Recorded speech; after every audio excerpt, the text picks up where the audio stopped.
Hello everyone, my name is Varun and welcome back to another chapter, Sources of Energy. So let's get started.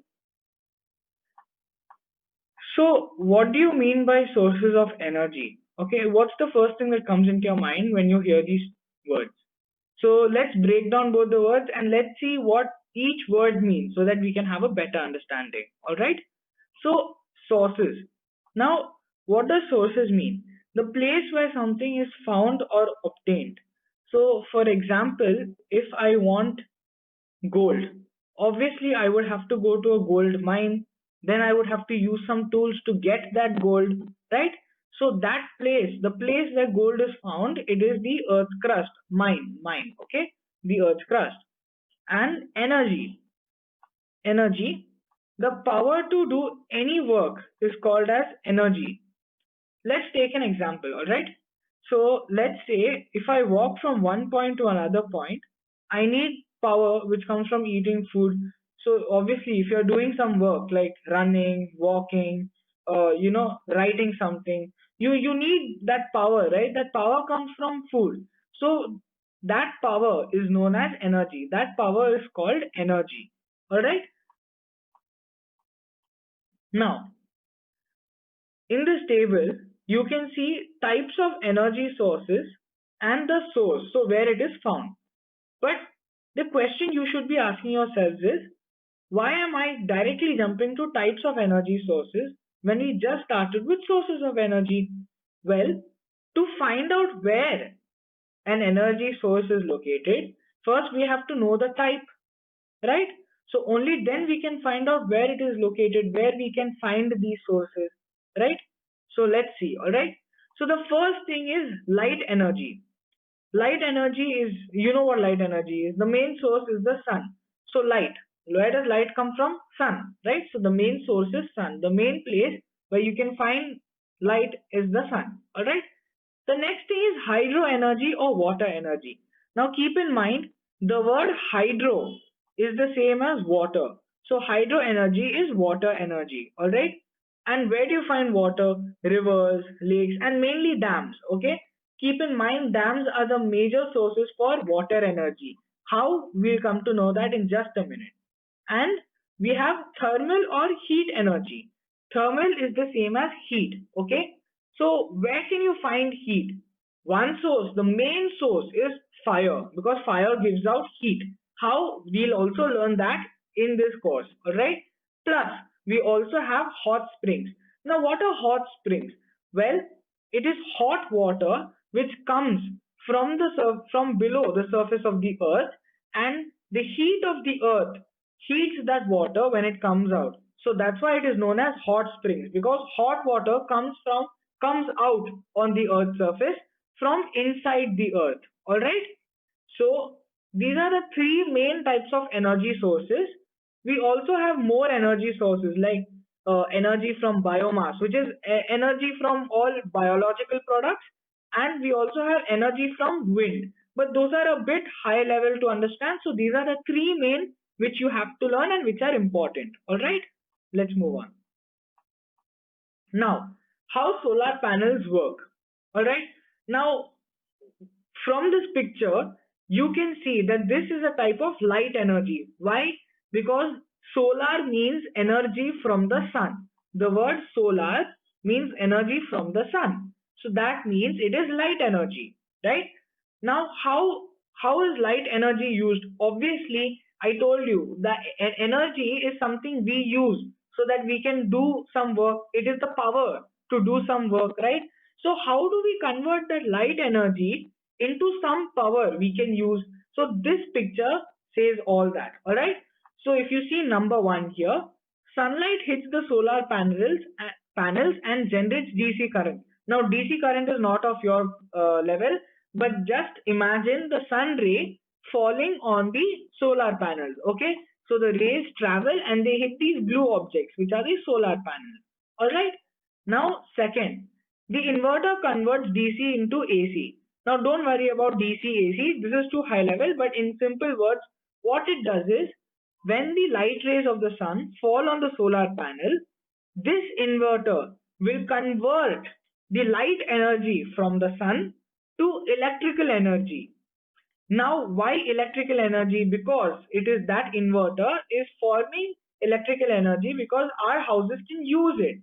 Now see, third, the AC electricity is supplied to the building. So that's what I told you. When the inverter converts the light energy from the sun to electrical energy, the electricity produced, that means the electricity is used by us in the house or in many appliances. Okay, so you can use electricity anywhere, right? So in your TV, you can use it in your house for your lights, microwave, whatnot. All right. Now, what happens when too much of this electricity is generated? You see these poles over here? The extra electrical energy is then given to these poles from the house. Okay? And when the house has less energy, electrical energy during the night. Okay? Why I'm saying night? Because see, this solar panel works only when sun is there, right? Because only then light energy, the light rays from the sun can fall on solar panel. But if there is no sun at night, how will the electrical energy come? So some amount of electrical energy is stored in these panels, and afterwards, when it becomes dark, the electrical energy is given from these poles back to the house when there is no sunlight. All right. So this is how a solar panels work, and this is just light energy to electrical energy. All right. Now let's move on with hydro energy. Hydro energy. Now this energy is obviously water, as you can see, because here you can see the word dam. All right. So what does a dam do? A dam basically blocks the flow of water. Correct. So in this case, if you see here, this part, all right, the water flows from this point, from till this point to this point, yeah. And you can see this turbine. Here it says dam raises river level, creating drop of water. So here high level of water is here low level of water is here. And this is a reservoir where water is stored. Now this turbine, what happens is when water moves from this high level to low level, because of the pressure, the turbine starts moving. And what happens when the turbine starts moving? The hydro energy or the water energy is then converted to electrical energy. See here, generator turned by the turbine produces electrical energy. Alright? And these poles, known as transmission lines, carry electricity to homes and houses or businesses. So this electricity or electrical energy from hydro energy is then transferred to these poles, where it then is given to houses, buildings, and all other appliances. Okay? So this is hydro energy. And the last form of energy, the important one, is thermal energy. Now, thermal energy, I told you main source is fire, right?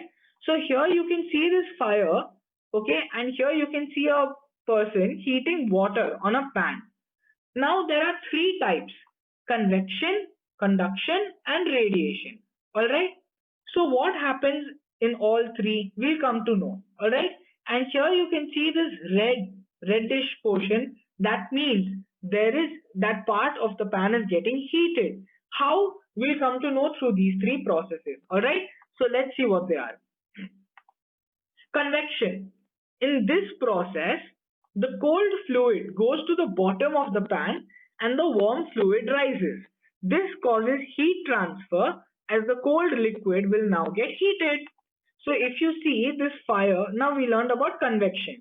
So if you see this fire is heating the water in the pan, and if you see some arrows are facing downwards and some arrows are facing upwards. So the downwards arrow means the cold water which is on top now goes to the bottom of the pan, and the hot water which is at the bottom rises to the top of the pan. So what happens when the cold water goes down? The fire will again heat the pan, thereby causing the cold water to start getting heated again. So continuous exchange is happening, so the water will get heated. All right. Now what is conduction? You can see this handle is getting a bit hot, then okay, and it becomes red in color. So conduction, the process of heat transfer from high temperature to low temperature. Now you see this fire is heating the pan. All right. But what happens? Is the water only getting heated? No, even the handle will get heated, right? So the fire travels, the heat energy, okay, we will always use the word energy. The heat energy from the fire travels to the pan, and that heat energy then travels. So it travels to the pan and then it travels to the handle. That's why it becomes hot, and that's why you can see this red color, okay? And the last thing is radiation. Now, what is radiation? It's a new term, right? It's a new word for you guys. So, radiation, transfer of heat through a thermal medium. The medium of transfer is air. Hence, air over here becomes the thermal medium. Now, what is thermal medium? If you've seen, whenever you put your hands next to a fire pit, whenever there's a fire burning and you put your hands next to it, you feel warm. Why is that? Because thermal energy is traveling from that fire to your body. But how? Through the air, right? And the path or the air is known as the medium. Since thermal energy is getting transferred from the fire to your hand, that air is known as thermal medium because it is of heat. Alright? So I hope you understood this much. These are the main types of energy sources, and this is all that the chapter is about. So let's revise again. We learned about sources. It is where something is found, and energy is the power to do work, as I told you. Then these are the three main types of sources and where the energy sources and where they found. So we have light energy, water energy, and heat energy. Light energy is found mainly from sun, water energy from rivers, lakes, and dams, and heat energy is also mainly fire. All right. And this, I told you the working of solar panel, where light energy from sun hits the solar panel. This inverter converts the light energy to electrical energy and gives it to our home for use. All right, that is the power, that is the energy to do work. This is hydro energy, where the pressure of water causes this turbine to move, and therefore the electrical energy produced will be transferred to our homes using these poles. And lastly, we learned about convection, conduction, and radiation, where convection is the process of cold fluid going to the bottom, hot fluid going upwards and causing of heat transfer as the cold liquid now gets heated. Alright. Conduction is the process of heat transfer from high temperature to lower temperature. So as you can see, high temperature to low temperature handle, because the handle is not hot. So the high temperature of the pan causes the handle to become hot because the heat energy is slowly moving towards the handle. And lastly, radiation, where I told you transfer of heat energy from fire to another body. It can be your own body or anything else through a thermal medium, which is air. Alright. So I hope you guys understood this lesson. Alright. This was a very quick, concise lesson and chapter of sources of energy where I taught you three important types. Alright. Hope you enjoyed, guys. Have a good day.